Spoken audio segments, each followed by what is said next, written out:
വിഭാഷ അവൻ 5 മിനിറ്റിൽ തീർക്കും. ഈ സൈഫർ ഗ്രഹത്തിൽ ഇതുവരെ വിഭാഷയോട് യുദ്ധം ചെയ്തിട്ട് ആരും ജീവനോട് രക്ഷപ്പെട്ടിട്ടില്ല. അവനെ ഒറ്റയടിക്ക് കൊല്ലരുത്. അങ്ങനെ ചെയ്താ പിന്നെ നമുക്ക് എന്ത് ടൈം പാസ് ആണുള്ളത്? എടാ പീരു, നീ എന്നോട് യുദ്ധം ചെയ്തേ തീരും. തയ്യാറായിക്കോ. ലിയോ തന്റെ കത്തി മുറുകെ പിടിച്ചു. വിഭാഷയെ എങ്ങനെ പേടിപ്പിക്കാമെന്ന് അവൻ ആലോചിച്ച് നിൽക്കുമ്പോഴാണ് വിഭാഷ തന്റെ വാൾ പിടിച്ച് ലിയോയെ കൊല്ലാനായി കണ്ണഞ്ചിപ്പിക്കുന്ന വേഗതയിൽ അവൻ അടുത്തേക്ക് വരുന്നത്. ലിയോയും വിഭാഷയുടെ നേർക്കോടി. എല്ലാവരും ലിയോ മരിച്ചുവെന്ന് കരുതിയപ്പോഴാണ് ആരും ഊഹിക്കാത്ത ഒരു വിചിത്ര സംഭവം അവിടെ നടന്നത്.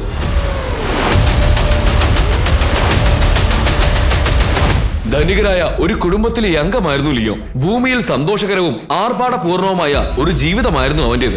പക്ഷേ അച്ഛന്റെ മരണശേഷം അവന്റെ ജീവിതത്തിൽ എല്ലാം മാറി മറിഞ്ഞു.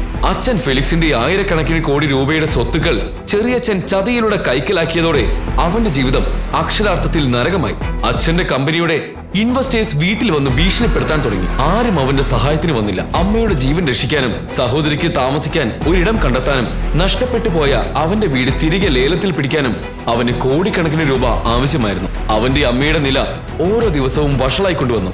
തന്റെ കുടുംബം ഇങ്ങനെ കഷ്ടപ്പെടുന്നത് കാണാൻ കഴിയാതെ ആത്മഹത്യ ചെയ്യാൻ പോയ ലിയോയെ രക്ഷിച്ചത് പ്രൊഫസർ ബെഞ്ചമിനാണ്. അവന്റെ പ്രശ്നങ്ങളെല്ലാം പരിഹരിക്കാമെന്ന് പറഞ്ഞ് താൻ നടത്തുകയായിരുന്ന ഒരു രഹസ്യ ഓപ്പറേഷനിൽ പങ്കെടുക്കാൻ ലിയോയോട് ബെഞ്ചമിൻ ആവശ്യപ്പെട്ടു. അങ്ങനെയാണ് ലിയോ ഭൂമിയിൽ നിന്ന് ഒരുപാട് അകലെയുള്ള സൈഫർ ഗ്രഹത്തിലെത്തിയത്.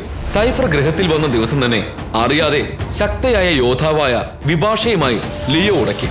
ഈ ഗ്രഹത്തിലെ നിയമങ്ങൾ അവൻ അറിയില്ലായിരുന്നു. അവൻ ഒരു വെള്ള കുറുക്കനെ തന്റെ കത്തി കൊണ്ട് കുത്തി. എന്നാൽ ആ കുറുക്കൻ സാധാരണ കുറുക്കനായിരുന്നില്ല. അത് വിഭാഷയുടെ പ്രത്യേക രൂപമാണെന്ന് അവൻ അറിയില്ലായിരുന്നു. വിഭാഷയുടെ വെല്ലുവിളിയിൽ നിന്ന് പിന്മാറാൻ അവന് ഒരു വഴിയുമില്ലായിരുന്നു. വിഭാഷയെ നേരിടുന്നത് മരണത്തെ ക്ഷണിക്കുന്നതിന് തുല്യമാണ് എന്ന് സൈഫർ ഗ്രഹത്തിൽ എല്ലാവർക്കും അറിയാമായിരുന്നു, ലിയോയ്ക്കൊഴികെ. ഈ ഗ്രഹത്തിൽ വെല്ലുവിളി എന്നത് പവിത്രമാണ്. അത് തെറ്റിക്കുന്നവർക്ക് മരണമാണ് ശിക്ഷ. അങ്ങനെയുള്ള ഈ ഗ്രഹത്തിൽ ഭൂമിയിൽ നിന്നുള്ള ഒരു ദുർബലനായ വ്യക്തി തന്നെ ആക്രമിക്കുകയും അപമാനിക്കുകയും ചെയ്തത് വിഭാഷയ്ക്ക് സഹിക്കാൻ കഴിഞ്ഞില്ല. എടാ പീരു, നീ എന്നോട് യുദ്ധം ചെയ്തേ തീരും. തയ്യാറായിക്കോ. അടുത്ത ആഴ്ച ഇതേ ദിവസം നേരം വെളുക്കുമ്പോൾ ദേവാശ്രമത്തിലെ പ്രധാന അരീനയിൽ ഞാൻ നിനക്കായി കാത്തിരിക്കും. നീ വന്നില്ലെങ്കിൽ എവിടെ ഒളിച്ചാലും നിന്നെ ഞാൻ കണ്ടുപിടിച്ച് നരകിപ്പിച്ച് കൊല്ലും. വിഭാഷയുടെ കണ്ണുകളിൽ കോപത്തിന്റെ തീ ജ്വലിച്ചു. ഉടനെ അവൾ ഒരു വിസിൽ മുഴക്കി. അപ്പോൾ അവളുടെ പ്രിയപ്പെട്ട കുതിര ഓടി വന്നു. വിഭാഷ ദേഷ്യത്തോടെ അതിൽ കയറി യാത്രയായി. ലിയോ വല്ലാതെ ഭയന്നു. ഗ്രാൻഡ് മാസ്റ്റർ വീണ്ടും അവനെ കളിയാക്കാൻ തുടങ്ങി. എടാ പേടിത്തോണ്ടൻ പൊട്ടാ, കഴിവില്ലാത്തവനെ. വിഭാഷ കുറുക്കന്റെ രൂപത്തിൽ കറങ്ങുന്നുണ്ടെന്ന് ഈ ഗ്രഹത്തിലുള്ള എല്ലാവർക്കും അറിയാം. ഇതുവരെ ആരും വിഭാഷയെ ദേഷ്യം പിടിപ്പിക്കാനോ ശത്രുവാക്കാനോ ധൈര്യപ്പെട്ടിട്ടില്ല. ആദ്യമായിട്ടാണ് ഈ സൈഫർ ഗ്രഹത്തിൽ വന്ന നീ തന്നെ അതിന് തുടക്കമിട്ടല്ലോ. നിന്റെ ജീവനില്ലാത്ത ശരീരം ഈ സൈഫർ ഗ്രഹത്തിന് ഒരു വാഗ്ദാനമാണടാ. അതെ, നീ അവളോട് യുദ്ധം ചെയ്തില്ലെങ്കിലും അവൾ നിന്നെ കൊല്ലും. ചെയ്താലും കൊല്ലും. ഇനി എന്താ നിന്റെ പ്ലാൻ? എന്തായാലും ഞങ്ങൾക്ക് കിടിലൻ എന്റർടൈൻമെന്റിനുള്ള വക കിട്ടും. വിഭാഷയുടെ ശക്തി നിനക്ക് അറിയാഞ്ഞിട്ടാണ് മോനെ. അവൾ ഒറ്റയടിക്ക് വലിയ വലിയ രാക്ഷസ മൃഗങ്ങളെ കൊന്നിട്ടുണ്ട്. അതിന്റെ ഇടയിൽ ഭൂമിയിൽ നിന്നുള്ള ദുർബലനായ നീ അവൾക്ക് വെറും പുഴുവാണ്. അവരെല്ലാം ഓരോരോ കാര്യങ്ങൾ പറഞ്ഞ് ലിയോയെ കളിയാക്കി. ഇനിയും ഈ ഗ്രഹത്തിൽ നിന്നാൽ വിഭാഷനെ ജീവിക്കാൻ അനുവദിക്കില്ല. ഇപ്പോൾ തന്നെ ആരും അറിയാതെ ഇവിടെ നിന്ന് രക്ഷപ്പെടണം. പ്രൊഫസർ ബെഞ്ചമിനെ കോണ്ടാക്ട് ചെയ്ത് എന്നെ തിരിച്ച് ഭൂമിയിലേക്ക് അയക്കാൻ ആവശ്യപ്പെടണം. ഇങ്ങനെ ചിന്തിച്ചുകൊണ്ടിരിക്കുമ്പോഴാണ് ലിയോയെ തേടി മറ്റൊരു വലിയ അപകടം വന്നത്. ഒരു രാക്ഷസ ആമ ലിയോയെ വിഴുങ്ങാനായി പിന്നാലെ ഓടി വന്നു. ആ ആമയ്ക്ക് ഏകദേശം 10 അടി ഉയരമുണ്ടായിരുന്നു. വായിൽ മൂർച്ചയുള്ള പല്ലുകൾ. വിശപ്പ് കാരണം അതിന്റെ കണ്ണുകൾ തിളങ്ങുന്നുണ്ടായിരുന്നു. പേടിച്ച് വിറച്ച ലിയോ ഓടി രക്ഷപ്പെടാൻ ശ്രമിച്ചു. പക്ഷേ ആ ആമ വളരെ വേഗത്തിലായിരുന്നു. ലിയോ പെട്ടെന്ന് കണ്ണടച്ചു. ഇങ്ങനെ പേടിച്ച് ഓടുന്നതിനേക്കാൾ നല്ലത് ധൈര്യത്തോടെ യുദ്ധം ചെയ്ത് മരിക്കുന്നതാണ്. എന്റെ അമ്മ എന്നെ പഠിപ്പിച്ചത് പോരാടാനാണ്. ഭീരുവായി ജീവിക്കുന്നതിനേക്കാൾ മരണമാണ് നല്ലത്. ഞാൻ പോരാടും. എങ്ങനെയോ ധൈര്യം സംഭരിച്ച് ലിയോ ആ ആമയുടെ കഴുത്തിൽ കത്തി കൊണ്ട് കുത്തി. അതിനുശേഷം നടന്ന കാര്യങ്ങൾ അവന് വിശ്വസിക്കാൻ കഴിഞ്ഞില്ല. വലിയ അലർച്ചയോടെ ആ രാക്ഷസ ആമ ചത്തു വീണു. അതിൽ നിന്ന് ലിയോയ്ക്ക് ധാരാളം സെൽ പോയിന്റുകൾ ലഭിച്ചു.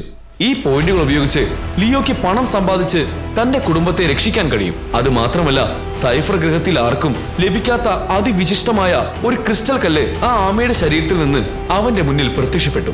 ആ കറുത്ത ക്രിസ്റ്റൽ കല്ലിന്റെ തിളക്കം കണ്ട് അവൻ അത്ഭുതപ്പെട്ടു.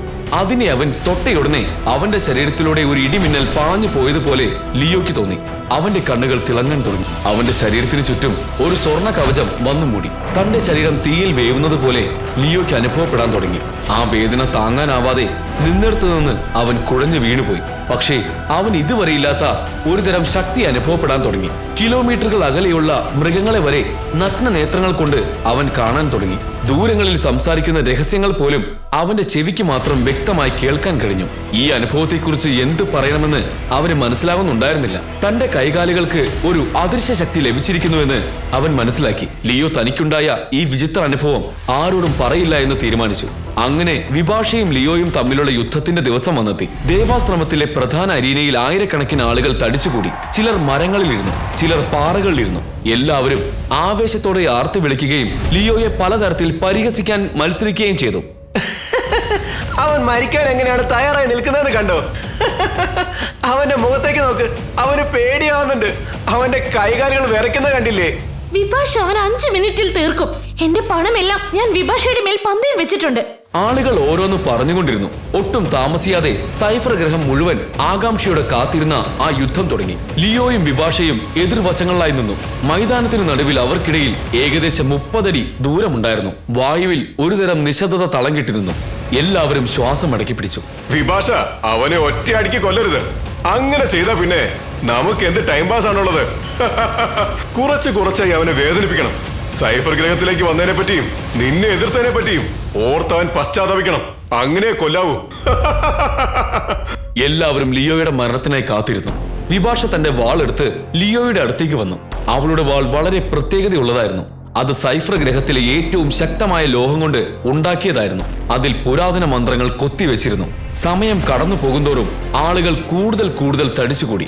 ചിലർ വിഭാഷ വിഭാഷ എന്ന് ആർത്തി വിളിക്കുന്നുണ്ടായിരുന്നു. എല്ലാവരും കരുതിയതുപോലെ വിഭാഷ ലിയോയെ കൊല്ലുമോ? അതോ ഭീരുവിനെ പോലെ കരുതിയിരുന്ന ദുർബലനായ ലിയോ വിഭാഷയെ കൊല്ലുമോ? എന്ത് സംഭവിക്കുമെന്ന് എല്ലാവരും ആകാംക്ഷയോടെ കാത്തിരുന്നു.